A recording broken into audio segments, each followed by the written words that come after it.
It always feels nice when you do something for yourself, like buying yourself a nice meal or buying a cool new outfit to wear out. Robot Man not only gets himself a new outfit, but also a new robot body to support it. One that comes with new eyes that have X-ray vision, as well as enhanced reflexes and boosted strength and durability. This will be much more useful than the crude homunculus that Dr. Magnus fitted for him. Luckily for Dr. Caulder, this means that Robot Man will have an easy go of transporting some of the moving boxes down to Danny the street for him. Some things never change. As Robot Man makes his way downstairs, he passes Dorothy. He asks her if she likes his new body, but she's visibly distressed. As she runs past him into her room, she hides from the rest of the team. She sits on her bed and cradles the doll to calm herself, but someone is watching her. As she turns around, she sees the candlemaker's face in the mirror. She lets out a scream of terror and runs to the corner to hide. She apologizes to the world. As she puts it, she's really done it now.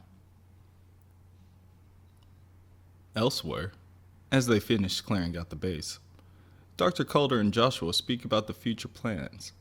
Dr. Caulder plans on moving with the team to the new base on Danny the Street, but he will be maintaining his laboratory there on the mountain. He needs it in order to continue his research.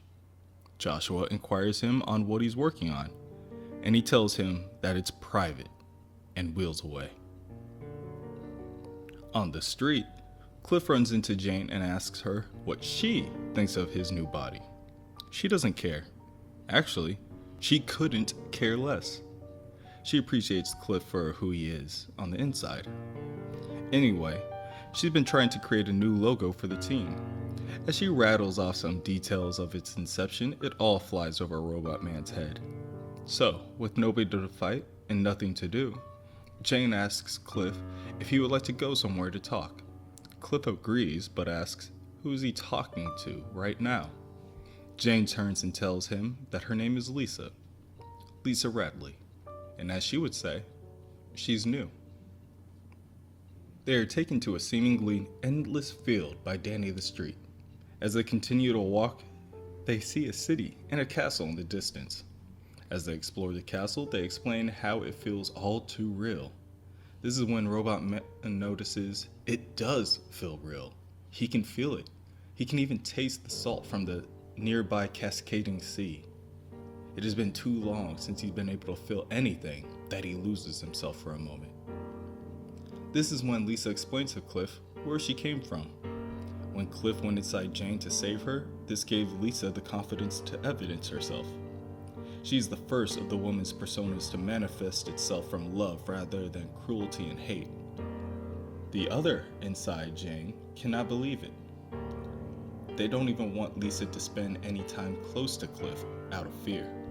As Penny Farthing's personality creeps to the surface to take over, Lisa regains her composure. If she wants to talk to Cliff, she will talk to Cliff.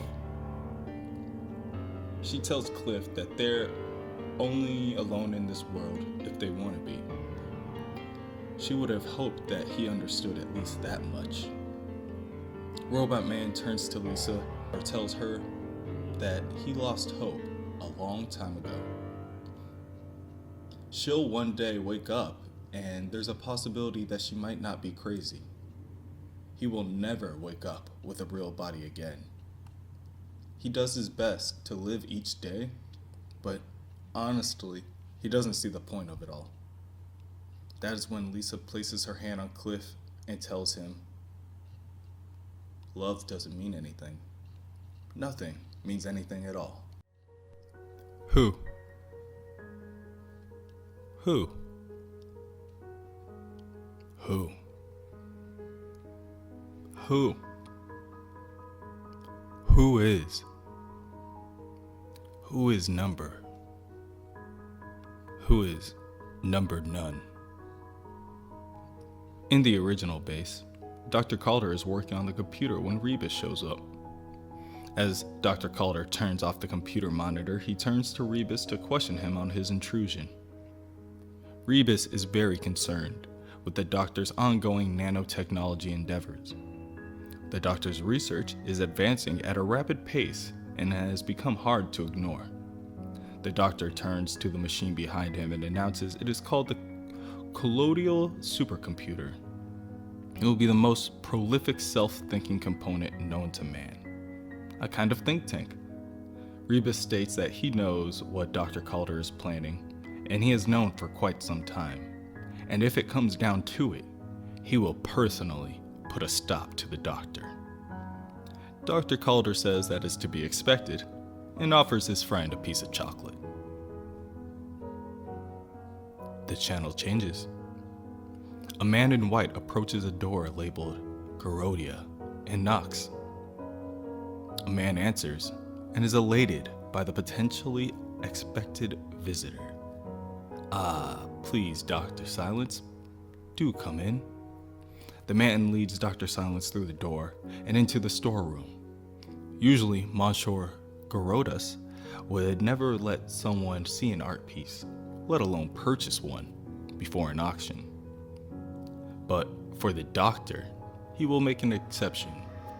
However, Garoda has never known Dr. Silence to be a fan of abstract art. He responds to Garoda that this is correct. He does hate abstract art. But this is something quite different. Robot Man and Crazy Jane make their way back to the base when they see Larry crying on the floor. As they run up to him to make sure that he isn't injured, Larry tells them that he's perfectly fine. He was just practicing. But before he could tell them what he was practicing for, an alarm sounds. Cliff rushes to the side of Dr. Caulder, breaking a hole in the wall as he does so. Rebus and Jane look at one another and agree that they should most likely follow suit.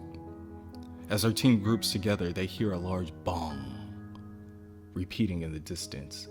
And then, seemingly out of nowhere, a large man appears.